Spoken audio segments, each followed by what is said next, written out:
Hello friends, more channel Assam Tech Info লৈ আপোনালোকক আকৌ এবাৰ স্বাগতম জনাইছো। আজি মই এই ভিডিঅটো বনাইছো ৰেলৰ ৰিক্ৰুটমেন্ট বৰ্ডৰ ৱেবছাইটত হোৱা কিছুমান পৰিৱৰ্তন আপোনালোকক দেখুৱাবলৈ। সো চাই থাকিব এই ভিডিঅটো।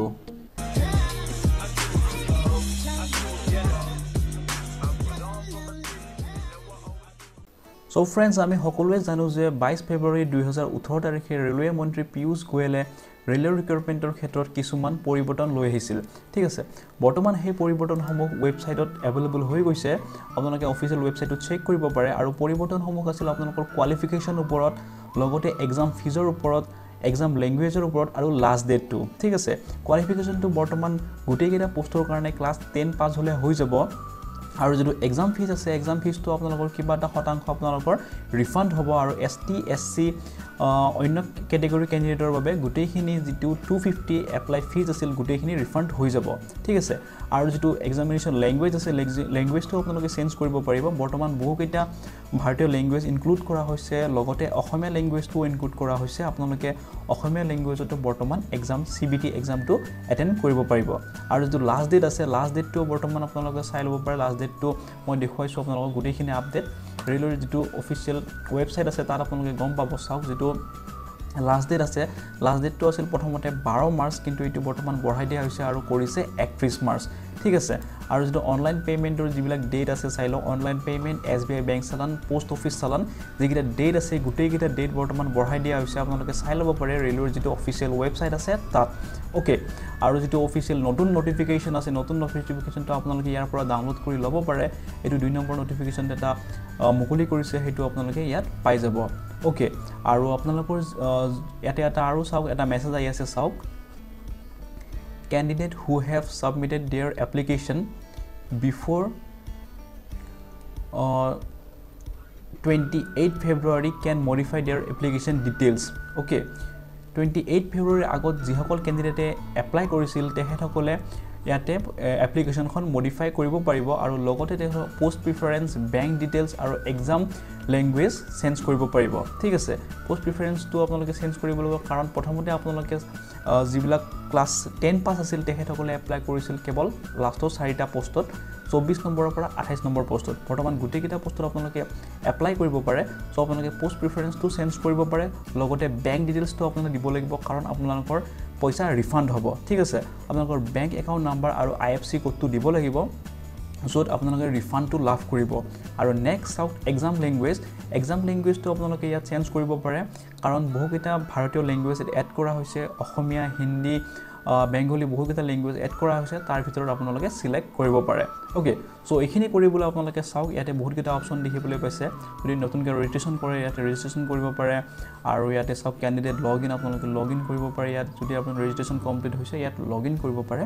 আৰু যিখন আপোনালোকৰ এপ্লিকেশ্যন ফৰ্ম এখন যদি প্ৰিন্ট আউট কৰিব খোজে দেন অলসো আপোনালোকৰ ৰেজিষ্ট্ৰেশ্যন নাম্বাৰ আৰু ডেট অফ বাৰ্থটো দি প্ৰিন্ট আউট কৰিব পাৰে। আৰু এপ্লিকেশ্যন মডিফিকেশ্যন এইটোত নাযাব, আপোনালোকে ইয়াত কৰিলে 250 এটা বিচাৰিব। তলত যিটো নতুন এটা লিংক দিছে চাওক, modification of post preference, bank account details and exam language. Okay, তাত ক্লিক কৰিব। ক্লিক কৰাৰ লগে লগে চাওক ইয়াতে আপোনালোকৰ RRB সিলেক্ট কৰিব দিব।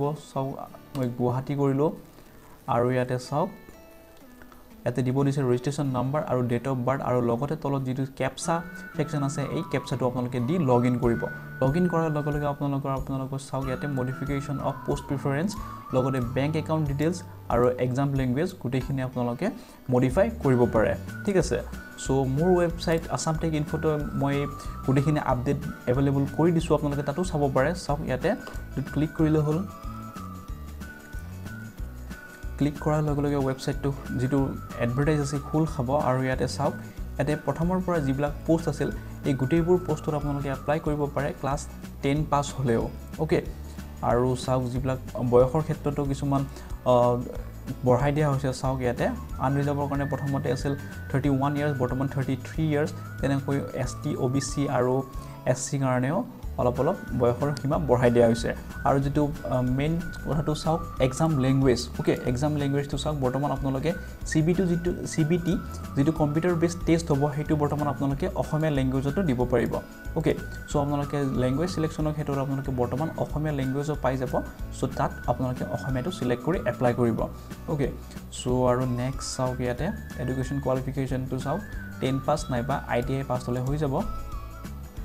নেক্সট চাওক মই ইয়াতে গোটেই এক্সাম পেটাৰ্ণটো মই ইয়াতে গোটেই উল্লেখ কৰিছোঁ প্ৰথমতে হ'ব আপোনালোকৰ CBT আৰু তাত আপোনালোকৰ কাট অফ কিমান থাকিব এইখিনি আপোনালোকে ভালকৈ চাই ল'ব নেক্সট চাওক কি সিলেবাসত কি থাকিব maths general knowledge and intelligence and reasoning general science general awareness and current affairs আৰু টোটেল থাকিব 100টা কুৱেশ্যন আৰু সময় থাকিব আপোনালোকৰ 90 মিনিট ওকে আৰু নেক্সট ষ্টেজত চাওক সেকেন্ড ষ্টেজত আপোনালোকৰ হ'ব physical efficiency test physical test তাত আপোনালোকৰ চাওক কিছুমান টাস্ক আছে সেইবোৰ আপোনালোকে কৰিব লাগিব চাওক 35 কিলোগ্ৰাম ওজনৰ বস্তু লৈ আপোনালোকে 100 মিটাৰ যাব লাগিব 2 মিনিটত এইটো মেল কেণ্ডিডেটৰ বাবে আৰু ফিমেলৰ কাৰণে চাওক 20 কিলোগ্ৰাম ওয়েটৰ বস্তু এটা দাঙি লৈ আপোনালোকে যাব লাগিব 100 মিটাৰ 2 মিনিটত ওকে এইটো ফিমেলৰ কাৰণে আৰু এইটো আপোনালোকে চাওক 1000 মিটাৰ দৌৰিব লাগিব মেলৰ কাৰণে এইটো 4 মিনিট 15 সেকেন্ডত কেৱল এটাই চান্স দিয়া হ'ব আৰু এইটো ফিমেলৰ কাৰণে চাওক 1000 মিটাৰ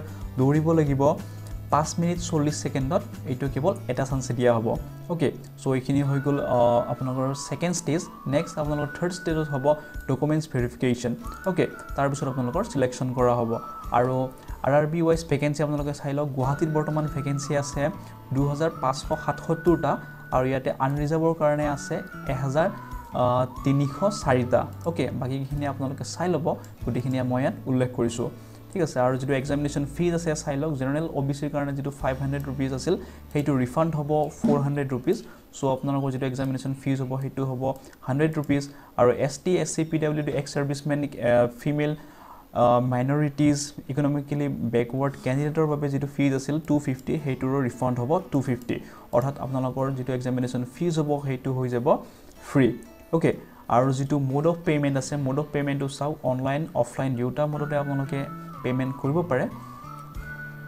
আৰু সিলেকশ্যন প্ৰসেসটো মই আপোনাক কলুৱে আৰু যেটো লাষ্ট ডেট আছে লাষ্ট ডেটটো বঢ়াই দিয়া হৈছে 12 ৰ পৰা 31 মাৰ্চ কৰি দিয়া হৈছে ওকে আৰু মই তলত যেটো নিউ নটিফিকেশন আছে হেটো মই ইয়াত এড কৰি দিছো আপোনালোকে চাব পাৰে আৰু ইয়াতে অনলাইন এপ্লাই জৰিয়তে আপোনালোকে এখন পেজ খুলিব পাৰে যিখন চাও গুৱাহাটীৰ যেটো RRB ৰ অনলাইন পেজ হয় হেটো আপোনালোকে ইয়াত খুলিব পাৰে ওকে সো ফ্ৰেন্ডস এইখিনি হৈছে ৰেলৱে ৰিক্ৰুটমেন্ট বৰ্ডৰ অফিচিয়েল ওয়েবসাইটত 1 মাৰ্চ 2018 তাৰিখে কৰা কিছুমান চেঞ্জেছ মই যিমান পাৰো সহজে আপোনালোকক বুজাবলৈ ট্ৰাই কৰিছো তাৰ পিছত যদি আপোনালোকৰ কিবা ডাউট বা কনফিউজন আছে তেতিয়াহলে মোক কমেন্টত সুধিব পাৰে নাইবা মোৰ ফেসবুক পেজ এটাও আছে আসাম টেক ইনফো তাতো মোক আপোনালোকে কোৱেশ্চন সুধিব পাৰে ঠিক আছে আৰু ইয়াৰ যেটো লিংক আছে লিংকটো মই ভিডিঅ ডেসক্ৰিপচনত দি দিম তাৰ পৰা আপোনালোকে ডাইৰেক্টলি এক্সেছ কৰিব পাৰে আৰু অনলাইন এপ্লাই কৰিব পাৰে আৰু মোৰ ভিডিঅ'বোৰ চাই যদি আপোনালোকে ভাল পাইছে তেন্তে লাইক কমেন্ট আৰু শেয়াৰ কৰক আৰু মোৰ চেনেলটো সাবস্ক্ৰাইব কৰিবলৈ নাপাহৰিব সো আজিলৈ এইখিনি ধন্যবাদ